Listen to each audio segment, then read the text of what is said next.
Alors, rebonjour et re-bienvenue à tous pour cette première conférence de l'après-midi qui est consacrée au cloud et à la sécurité et aux compétences qui sont nécessaires dans ce secteur.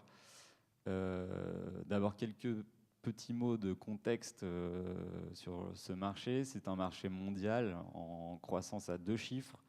On parle de 16,5% de croissance pour 2013 au niveau mondial et en France de 14,8% toujours pour 2013.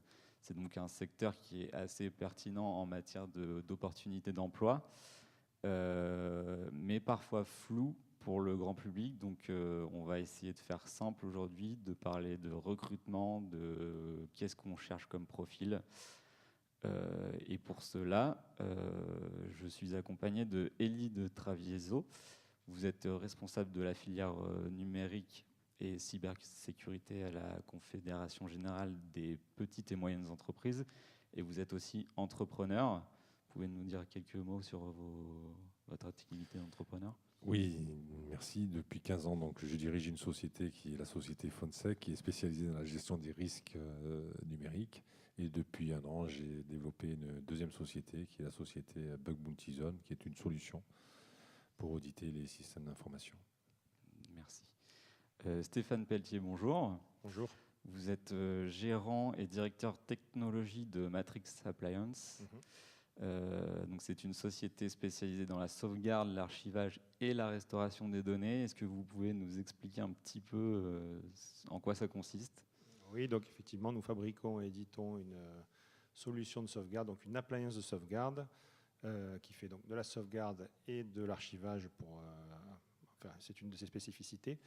Une appliance, ben, qu'est-ce que c'est ? C'est une machine informatique, enfin, c'est une machine tout court spécialisée sur une fonctionnalité bien définie. Donc là, en l'occurrence, la sauvegarde uniquement et l'archivage de données. On s'aperçoit donc qu'en termes de solutions ou de services sur la cible TPE, qui représente en France plus de 85% des entreprises, il n'y a pas encore de services bien spécialisés au même niveau qu'ils le sont sur les grands groupes ou les grosses PME. Et de fait, les TPE sont un petit peu plus vulnérables parce que moins bien équipés et donc plus attaquables par des hackers.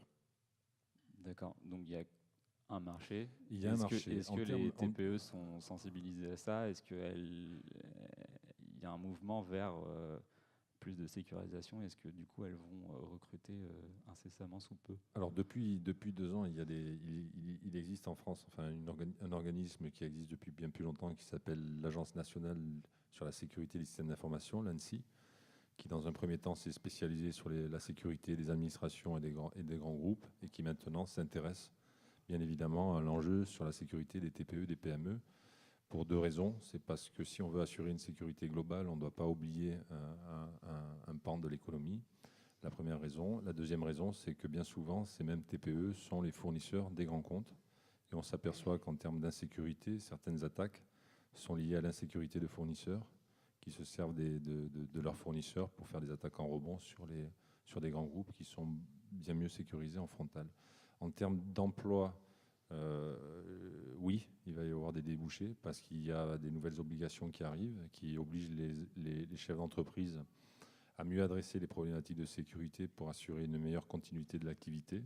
Et donc, de fait, certaines professions vont apparaître, d'autres vont se développer. Vous en avez une, par exemple, qui est le responsable sécurité à temps partagé. Ça veut dire qu'une TPE n'a pas la nécessité d'avoir un responsable sécurité à temps plein, mais elle peut très bien entrevoir d'en avoir un et le partager avec d'autres TPE. Ouais, et on peut s'imaginer. Genre de freelance. Exactement. Ok, d'accord.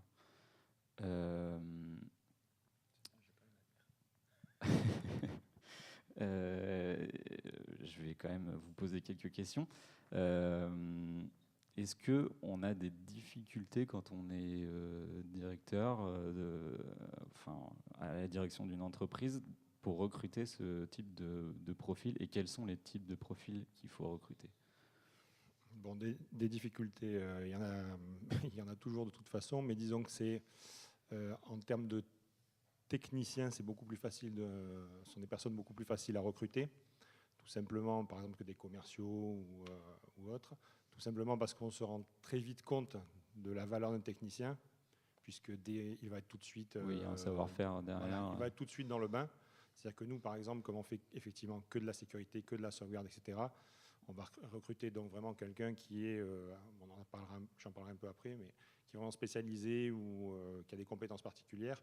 Et donc évidemment, dès qu'on va le mettre dans le bain, on va voir s'il a l'esprit pour faire ça, les compétences pour faire ça, et il va y avoir très vite un retour qui va nous remonter, quoi. Après, les compétences qu'il faut avoir, je dirais que il faut avoir évidemment une formation d'informaticien, d'ingénieur informaticien, comme le chante si bien Ellie. Mais surtout, il faut être extrêmement curieux. C'est-à-dire qu'il ne faut pas hésiter à passer du temps à chercher, voir si tout est bien sécurisé quand on va chez les clients, justement, qu'on est en temps partagé, par exemple. Ce n'est pas juste arriver, regarder 3 bricoles, dire OK, l'antivirus, c'est bon, etc. J'ai fait mon job. Non, c'est vraiment creuser, chercher, se tenir au courant de toutes les nouvelles attaques qui sortent, les types d'attaques qui sortent tous les jours. Et puis, il faut être, je dirais, un peu geek, entre guillemets. Donc il y a de la place pour des profils atypiques. Voilà, beaucoup pour des profils atypiques. Les gens qui se sont formés tout seuls. Voilà, c'est ça. C'est souvent d'accord. des passionnés, de toute façon, les meilleurs. C'est ceux qui passent beaucoup de temps dessus par plaisir. Et je dirais même, pour en avoir recruté, que les meilleurs, ce sont d'anciens hackers repentis. Alors, comment ça qui ont arrêté de faire partir de l'argent en Russie et qui maintenant vous recrutez des criminels. On ne le sait pas au départ. On ne demande pas le casier judiciaire. Alors, c'est un point intéressant. Comment ça se passe, le recrutement d'un ancien hacker, de quelqu'un qui n'était pas forcément avec un job tranquille, etc. Pour ce cas-là, parce qu'on n'en recrute pas tous les jours, en l'occurrence, c'était exactement le profil que j'ai décrit, c'est-à-dire que c'était vraiment quelqu'un de passionné, qui avait un boulot assez standard au départ dans une boîte, mais qui avait vraiment... on détecte de suite, après, par expérience, de toute façon, ce truc de chercher, d'aller plus loin, de bidouiller tout le temps. Voilà. Et vous l'aviez trouvé comment ? Par relation, en fait, tout simplement. Je le connaissais. Voilà. Et vous avez parlé de techniciens. Quel est leur rôle dans ce secteur ? Qu'est-ce qu'ils font réellement ? Qu'est-ce qu'ils font concrètement ? Alors, pour notre activité, ils font des choses vraiment très précises, puisqu'on est vraiment spécialisé sauvegarde. Donc, ça consiste vraiment à déployer les bonnes architectures de sauvegarde chez les clients, mettre en place tout ce qu'il faut pour que ce soit blindé et que quand le client ferme la porte le soir, il sache que le lendemain, quel que soit le problème qu'il va rencontrer, que ce soit un simple problème de disque dur qui lâche ou alors un incendie ou carrément tout le système qui a été attaqué, il faut qu'il sache qu'il va pouvoir redémarrer avec ce que j'appelle le TEM, c'est le taux d'emmerdement minimum ou le taux d'efficacité maximum si on veut être un peu plus corporate. Donc voilà, ça consiste surtout à être, donc, ce que je disais, extrêmement carré, très appliqué dans ce qu'on met en place et après à faire beaucoup de surveillance. D'accord. Pour vendre ce type de structure, de solutions, vous avez parlé d'ingénieurs commerciaux. Oui. D'où ils sortent, quelles sont leurs compétences, qu'est-ce que vous attendez aussi humainement de ces gens-là ? Parce qu'il y a quand même un enjeu de traduction c'est ça. du donc produit. Ce sont des profils, alors là par contre par rapport aux techniciens, qui sont très compliqués à trouver, parce qu'effectivement il faut avoir quand même plus qu'un vernis technique, c'est-à-dire pas simplement avoir quelques bonnes connaissances du vocabulaire, mais il faut vraiment pouvoir discuter avec un DSI, donc c'est quand même compliqué. Parce que les gens en face sont très techniques, donc quand ils vous posent des questions, il ne s'agit pas de rester le bec dans l'eau, il s'agit quand même de pouvoir répondre, quitte à dire ok, ça je ne sais pas, mais je vais m'enseigner, mais il ne faut quand même pas être complètement ignare, je vais dire, en la matière. Et ensuite, comme tous les commerciaux, il faut avoir la niaque et aller au charbon et être optimiste. Et voilà, ouais. D'accord. Et ça, c'est effectivement quelque chose de très difficile à trouver. Ouais. D'accord. Et surtout, on met beaucoup plus de temps pour se rendre compte de l'efficacité de quelqu'un. Ça, pour en discuter souvent avec des chefs d'entreprise, c'est pour ça que ça tourne un petit peu chez vous. C'est pour ça que ça tourne. Oui. D'accord. Voilà. Élie, vous êtes aussi, votre rôle au sein de la CGPME, c'est aussi d'être évangélisateur auprès des entreprises au niveau des bonnes pratiques de sécurité. Quels sont les enjeux, quelles sont les erreurs qui existent aujourd'hui dans les entreprises que les salariés font tous les jours? Tout dépend de quel type d'entreprise on aborde. Si on reste toujours sur la TPE-PME, on parle plus aujourd'hui d'hygiène sécurité que de sécurité au même niveau que l'on en parle dans un grand groupe. Sans parler d'erreurs, je pense qu'il y a suffisamment de documentation et d'organisation qui permettent aujourd'hui à un chef d'entreprise de prendre les bonnes décisions en termes de sécurité et surtout en termes de sécurité égale qualité, égale continuité d'activité. Comme le disait Philippe, aujourd'hui, ce qui compte pour une TPE, ce n'est pas de résister à l'ensemble des attaques qui peuvent exister sur le marché, c'est de pouvoir redémarrer dans un minimum de temps, de manière à ne pas avoir d'impact sur l'activité de l'entreprise. Pour des raisons simples, d'un point de vue économique, les reins d'une TPE ne sont pas aussi solides que les reins d'un grand groupe. En termes d'attaque, d'ailleurs, Philippe... c'est Stéphane. Stéphane Pelletier. Mais ça peut être Philippe. Voilà. Donc, en termes d'attaque du moment, tout à l'heure, je pense qu'il nous parlera des ransomware, qui sont vraiment l'attaque qui touche aujourd'hui le plus de TPE. Donc, en quelques mots, le ransomware, qu'est-ce que c'est ? Vous recevez un mail, vous cliquez sur un lien, vous ne le voyez pas, mais on télécharge un fichier à votre insu. Ce fichier s'exécute, ce fichier se répand sur l'ensemble du réseau et crypte un certain nombre de données ou toutes les données.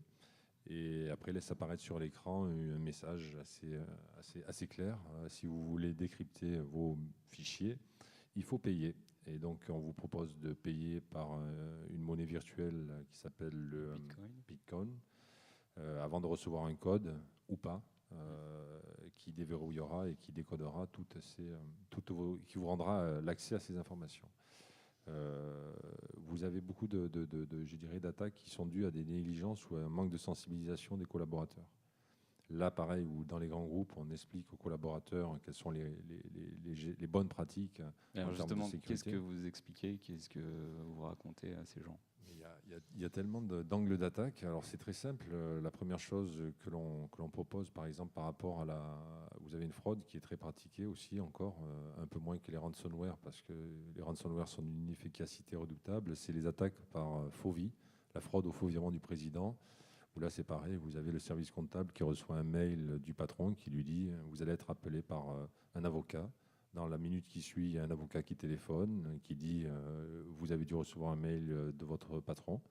Donc, à partir de maintenant, vous allez m'écouter. Tout ce que je vais vous dire, c'est confidentiel. » On intervient dans le cadre d'une OPA qui sera annoncée dans les prochaines 48 heures. Et pour finaliser cette OPA, vous allez faire un premier virement de 350 000 € sur tel compte, je vous envoie le RIB et vous m'envoyez la confirmation du transfert. Donc le service comptable qui n'a pas pour habitude d'être tutoyé ou d'être approché par la direction obtempère et réalise le virement. Et souvent on s'aperçoit qu'il y a 1, 2, 3, 4 virements qui sont faits avant que la direction s'en rende compte. Ce type de fraude existe plus rarement dans les grands groupes parce qu'il y a une sensibilisation au niveau des services financiers. Quand je dis elle existe plus rarement, ça ne veut pas dire qu'elle n'existe plus. Donc, le point le plus vulnérable au niveau des TPE et des PME reste l'humain. Reste l'humain et sa méconnaissance des différents risques qui peuvent exister. Je vous donne un exemple. Vous voyez souvent dans des TPE, entre midi et 2, des salariés ou des collaborateurs à qui on laisse l'usage libre d'un poste de travail. Et vous apercevez que, bien sûr, les gens vont sur des sites de streaming et regardent leurs séries préférées, bien sûr, séries pour lesquelles ils n'ont pas payé les droits. Donc il ne faut pas oublier que dans les nouvelles technologies, plus particulièrement sur Internet, la gratuité est relative, hein, c'est comme la vérité. Ça veut dire quoi ? Ça veut dire que quand vous allez sur un site qui vous propose de regarder des vidéos en streaming, et soi-disant ces vidéos étaient hier sur une chaîne cryptée, vous vous doutez bien qu'il y a un business model derrière qui est basé sur le revenu publicitaire. Mais certains ne s'arrêtent pas là, donc vous avez aussi des logiciels publicitaires qui sont plus hostiles que d'autres et qui après viennent nuire à la performance du poste de travail qui, passé 14 heures, doit retrouver une activité 100% professionnelle. Et en termes de recrutement, est-ce que ces critères-là rentrent en compte la vigilance et enfin, l'actualité des attaques, etc., dans des profils techniques? Alors, si je reviens sur la question passée, aujourd'hui, en termes de recrutement et en termes de formation d'abord. Donc, bien évidemment, les qualités qui ont été décrites sont plus qu'essentielles. Il y a 15 jours, j'étais à Nantes et on me posait la question, on me disait comment on devient expert. C'était une question, c'était sur une conférence sur le hacking, et je répondais qu'il y avait deux types d'experts. Il y avait les experts commerciaux et les experts techniques. On devient expert commerciaux lorsqu'on va à l'école et qu'on apprend une méthodologie et qu'on suit cette méthodologie. Chaque année, vous avez des centaines et des centaines d'experts que moi je qualifie de commerciaux qui arrivent sur le marché. Vous avez une deuxième typologie d'experts qui sont les experts techniques, qui à l'origine étaient soit des experts commerciaux, soit des passionnés et des curieux, qui eux vont plus loin dans la compréhension de la technologie. Quand je dis plus loin dans la compréhension de la technologie, ça veut dire quoi? Ça veut dire que si vous étiez expert technique automobile, ben vous auriez déjà démonté votre moteur 4 fois. Vous l'aurez remonté de la main gauche et le moteur n'aurait plus aucun secret. Dès que vous entendriez un bruit, vous comprendriez d'où vient le problème. Alors que l'expert commercial dirait je vais aller chez le concessionnaire, on va brancher la valise de diagnostic et ça va nous lire le code d'erreur et donc nous informer sur la panne. Donc il y a vraiment ces deux niveaux d'expertise et qui se différencient par le niveau d'investissement. Aujourd'hui, en 2016, il ne faut pas croire qu'il n'y a que les formations d'ingénieurs, et là je vais parler plus à ceux qui sont en reconversion ou en recherche de nouvelles opportunités. Vous avez deux métiers dans la sécurité. Vous avez les métiers techniques et vous avez les métiers de gouvernance. Pour les métiers de gouvernance, à la base, il faut comprendre les enjeux techniques, mais pour les métiers de gouvernance, c'est avant tout du management du risque et de la sécurité. Vous avez aujourd'hui des managers de la cybersécurité dans des sociétés qui ne savent pas forcément développer ou coder, mais qui comprennent les enjeux de sécurité et qui s'inscrivent dans une équipe sécurité en adressant des problématiques plus liées à la sensibilisation ou à la gouvernance ou à la supervision de la sécurité. Je dis cela parce qu'il y a aussi des formations professionnelles qui sont plus ou moins courtes ou longues, en 6 mois ou 1 an ou en 2 ans, qui permettent aujourd'hui à des chercheurs d'emploi de revenir sur le marché de l'emploi avec une compétence sécurité. Vous avez des exemples, vous pensez? Vous avez un exemple qui est sorti du chapeau il y a 2 ans à peu près, et qui va se développer de plus en plus. On appelle ça des CIL, des correspondants informatique et liberté. Donc un CIL, qu'est-ce que ça fait dans une société? Ça garantit que la sécurité, que les données des utilisateurs sont exploitées d'une manière légale, convenable. Au-dessus des CIL, vous avez la CNIL, que beaucoup de gens doivent connaître, et la CNIL fait des contrôles ou impose aux sociétés une certaine rigueur dans le traitement des données, de manière à ce que ces données, certes, ne soient pas exposées vis-à-vis de l'extérieur, mais qu'il y ait une utilisation éthique de ces données, partant du principe que l'or noir de cet univers digital reste la donnée. Et de cette donnée, on peut créer de la richesse par son exploitation. Je reviens à vous, Stéphane. Est-ce que lorsque vous vendez vos solutions, est-ce que vous faites aussi un peu de sensibilisation comme pourrait le faire Elie? Est-ce que vous expliquez, vous intervenez auprès de vos clients sur ces questions-là, ou est-ce que ça reste, ils sont déjà au courant, ils ont déjà fait des démarches? Alors là aussi, comme dit Elie, il y a plusieurs profils de clients, donc évidemment c'est différent quand on est chez Veolia ou quand on est chez un architecte ou une TPE du coin qui a la tête dans le guidon et vraiment pas le temps de s'occuper de sécurité. Je reviens un peu sur les ransomware parce que c'est vrai que c'est le gros morceau du moment, on va dire. On a passé l'été dessus. Je regardais hier, puisque j'ai un petit peu préparé quand même, il y a 250 versions de virus corrigées chaque jour par les éditeurs d'antivirus. C'est-à-dire qu'un éditeur sort 250 signatures, corrections de signatures par jour. Ça veut dire quoi? Ça veut dire que même pour les gens qui sont éduqués, il y a quand même des portes d'entrée très simples. Vous recevez un courrier de chez Free. L'antivirus est à jour d'il y a une demi-heure, sauf que comme il y en a 250 par jour, des virus différents, eh ben, dans la Il est minute, toujours obsolète. voilà, il est quasiment instantanément obsolète. Donc en fait, les gens qui sont souvent perméables à ce type d'attaque sont des gens qui sont souvent équipés d'antivirus parce que pratiquement tout le monde maintenant a un antivirus sur son poste. Simplement, ils vont arriver effectivement une facture de Free en français, bien faite, etc. Un courrier du Crédit Agricole, enfin un mail du Crédit Agricole, peu importe. Il clique dessus, l'antivirus pour lui, il n'y a rien. Il laisse passer, toute la machine est cryptée, tout le réseau, ça part sur le réseau, tout ce qui est accessible est crypté. Donc effectivement, on est obligé, donc plutôt quand on est dans la TPE, PME, d'éduquer un petit peu là ce sont souvent les chefs d'entreprise, de les forcer un peu à mettre des choses en place. Il faut surtout les éduquer en termes de, comme dit Elie aussi, voilà ce que vous devez faire pour garantir la sécurité de votre système, parce que bien souvent c'est un peu, typiquement c'est, bon, jusqu'à présent ça marche, donc pourquoi je vais m'équiper d'une sauvegarde? J'ai même eu, il y a peu de temps, le patron d'une boîte d'une 50aine de personnes qui me dit « Est-ce qu'on est obligé de continuer à payer l'antivirus ?» Bon, non, vous n'êtes pas obligé. Effectivement, pour 500 ou 600 euros par an, vous allez vous faire fusiller dans la demi-heure. Donc, bon, voilà. Donc, c'est vraiment une question d'éducation, effectivement. Après, quand vous êtes dans des grosses entreprises, il n'y a pas de problème. Tout le monde est effectivement au courant. Et nous, en ce qui nous concerne, c'est surtout donc mettre le doigt sur ce qui en général fait mal, c'est-à-dire les problèmes de restauration. Donc, quand vous avez des solutions, en fait, toutes les entreprises sont équipées de solutions de sauvegarde. Le problème, c'est qu'ils ne font jamais de tests de restauration et il y en a 70%, là, peut-être que le taux a un peu baissé, mais passé un moment, c'était 70% des restaurations qui échouent. Donc effectivement, c'est à nous de dire, bon, attendez, il faut que vous mettiez en place quelque chose, mais quelque chose qui marche.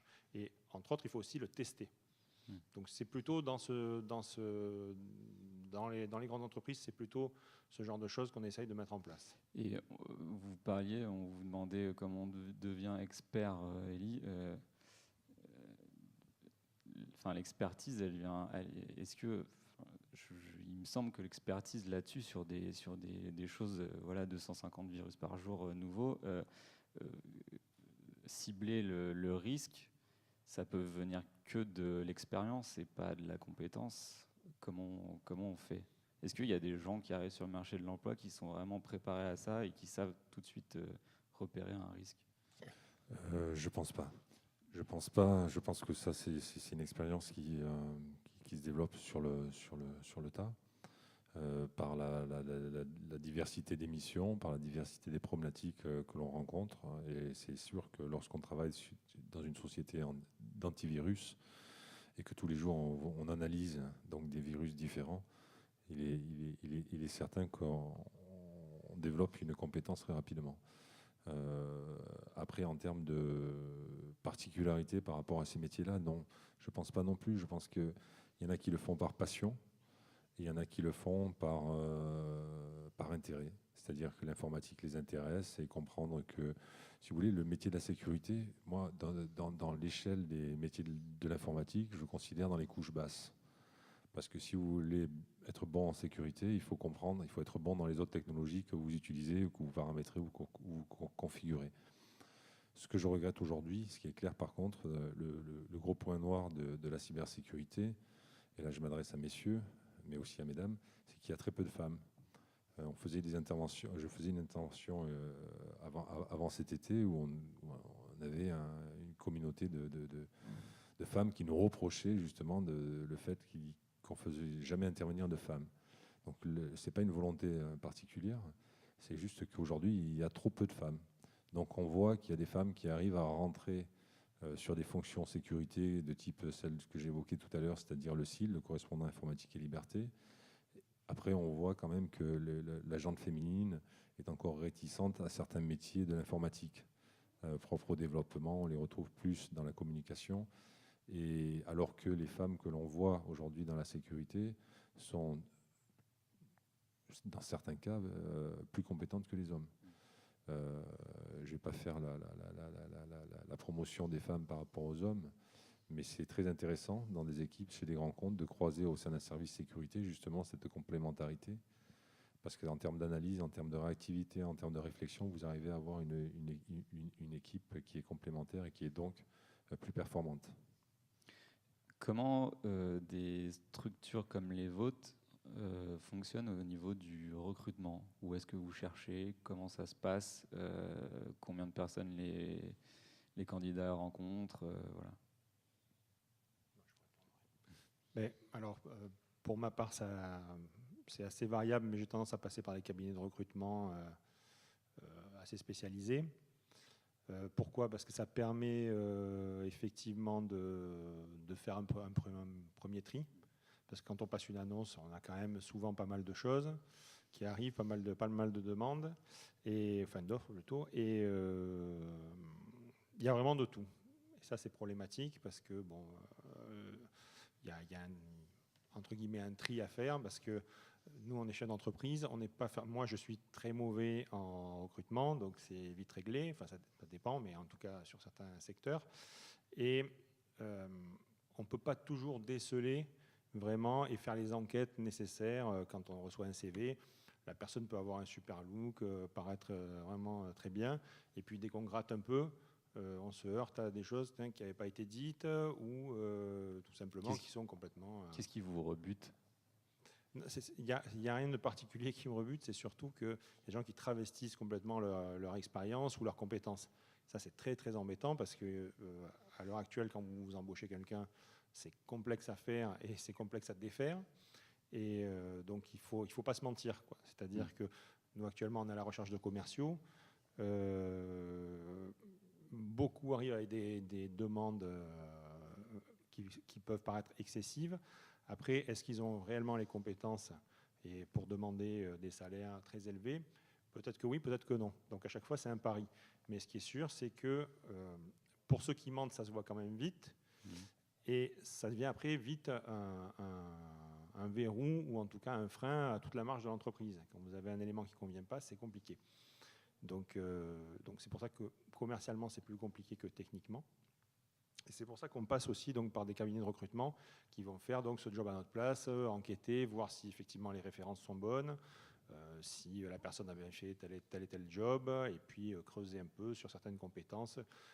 Pour nous, techniquement, c'est très facile de voir si la personne convient ou pas. Ouais, commercialement, test, commercialement, c'est plus compliqué. Ouais. Donc voilà, eux, ils ont toute une grille de tests, etc. Donc c'est bien et plus ils simple. rencontrent combien de personnes chez vous? Ah, chez nous? Oui. Ça va se faire en 2-3 entretiens. D'accord. En plus de l'entretien chez le cabinet de recrutement. On va dire 2 entretiens. D'accord. En général. Avec après, qui? des fois, ça va être principalement avec moi. De toute façon, c'est une TPE, donc. D'accord. Et vous, Élie, comment ça se passe? Les rendez-vous aussi se finissent avec moi. C'est assez classique. Hein. Il y a déjà les stages qui nous permettent d'identifier des étudiants qui ont l'appétence. Donc vous êtes plutôt profil jeune diplômé? Non, pas du tout. Ah. On est surtout profil compétence. Aujourd'hui, la compétence, on peut la trouver aussi bien chez un senior que chez un étudiant qui aura passé toute son adolescence dans sa chambre sur un clavier au lieu de la passer sur un terrain de foot. Donc le stage nous permet d'identifier, je dirais, des perles rares. On en a recruté un il y a 3 ans à Aix-en-Provence. Il rentrait en première année de BTS. Et on l'a rencontré, justement, c'est même pas c'est assez paradoxal. Vous avez de la presse spécialisée en sécurité et on voit un article passer sur quelqu'un qui identifie une faille sur des terminaux Samsung et qui est basé à Aix-en-Provence. Donc on prend contact avec ce jeune homme, on lui exprime notre intérêt et au final, on a rencontré ses parents, on lui a fait un contrat de, je crois, c'est 24 mois. En gros, on lui donnait, je pense, 300 € d'argent de poche par mois. Et on le faisait participer à certaines de nos recherches. Et le deal que l'on avait fait avec les parents, c'était leur dire que leur enfant avait de la valeur, avait une compétence, mais sans encadrement, soit il allait faire des bêtises, soit il allait peut-être passer à côté de quelque chose. On lui avait promis de l'accompagner jusqu'à l'école d'ingénieur. Aujourd'hui, il est en 2e année d'école d'ingénieur. Donc ça, c'est par exemple Donc vous avez joué le rôle de mentor un peu. Alors, c'est pas mentor parce qu'il faut pas se voiler la face. Ces gens-là participent aussi à certains travaux et l'objectif final, c'est aussi, une fois qu'ils ont terminé leurs études, d'essayer de les reprendre avant qu'ils prennent leurs envolées dans les grands groupes. Le deuxième axe, c'est le débauchage. Dans la cybersécurité, suivant les niveaux d'expertise, il n'y a pas assez de monde. C'est simple. C'est-à-dire que même il y a des entreprises qui ne trouvent pas de profil parce qu'il n'existe pas de profil et qui sont tous en poste et qu'il y a beaucoup plus de demandes que d'offres. Donc là, vous êtes obligé de débaucher. Certaines sociétés parisiennes font la course sur les salaires. Dans le Sud, on offre une condition de vie qui est différente que la vie parisienne.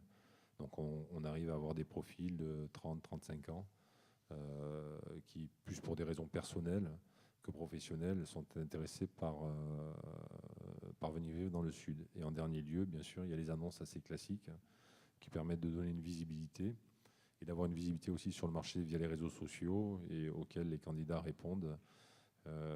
Et on étudie tous les CV. Donc chez nous, les recrutements se font en 2 phases. Il y a une phase, bien sûr, d'étude CV et après, il y a une phase de test. D'accord. Une phase de test, il y a différents types de tests en fonction du niveau d'expertise et de la technologie, mais qui nous permettent à nous d'avoir plusieurs indicateurs. Déjà, savoir si la personne, en termes de compétences, elle est tout de suite opérationnelle ou s'il va falloir qu'on la fasse monter en compétences. Savoir aussi si elle est honnête, parce qu'on peut mentir lors d'un entretien, mais on peut difficilement mentir face à une machine. Et de voir aussi quels sont les réflexes, si les réflexes sont bons. Et moi, j'insiste toujours sur la notion d'investissement personnel, parce qu'il y a l'avantage aujourd'hui du digital et de l'Internet, c'est que vous avez suffisamment d'informations disponibles gratuitement qui permettent à quelqu'un de monter en compétence tout seul dans son coin, j'aurais tendance à dire. Et ça, c'est déjà une preuve d'investissement et de volonté d'apporter de la valeur à une société en proposant son embauche. Donc, oui, donc un sens de l'auto-apprentissage en permanence. Dans la sécurité, on ne peut pas mentir. On ne peut pas se dire aujourd'hui on est expert, on s'arrête et pendant 20 ans on va être expert sur cette technologie. Les technologies, elles évoluent tous les jours. Donc soit vous êtes dans une société où il y a un cycle de formation continu qui vous permet de maintenir votre niveau d'expertise, soit à un moment, votre niveau d'expertise, il ne vaudra plus rien. Je vais vous donner un exemple. Dans la téléphonie, ceux qui étaient spécialisés sur la sécurité des Nokia 3310, je pense qu'aujourd'hui, sur le marché, ils ont changé d'orientation parce qu'on est passé à d'autres technologies qui n'ont plus rien à voir avec les technologies qui étaient utilisées il y a 15 ans. En 15 ans, c'est hier. Et ça, on le voit aussi dans le cloud, où vous avez des technologies, où on pousse les sociétés à repenser leur organisation technique, mais aussi sécurité. Mais donc les TPE, PME doivent quand même souffrir de la concurrence des grands groupes, parce que les grands groupes, ils ont la capacité de former en permanence leurs collaborateurs. Et du coup, vous cherchez des profils qui se forment eux-mêmes. Non, on a les mêmes profils, parce que nous, on vend du service aux grands groupes. Hein. Déjà, c'est le premier point. Les profils qui vont aller demain dans des TPE ne sont pas du tout les mêmes profils que les grands groupes. C'est comme si on comparait, enfin, je vais essayer de ne pas me tromper dans mes comparaisons, non, je n'ai pas fait de comparaison, mais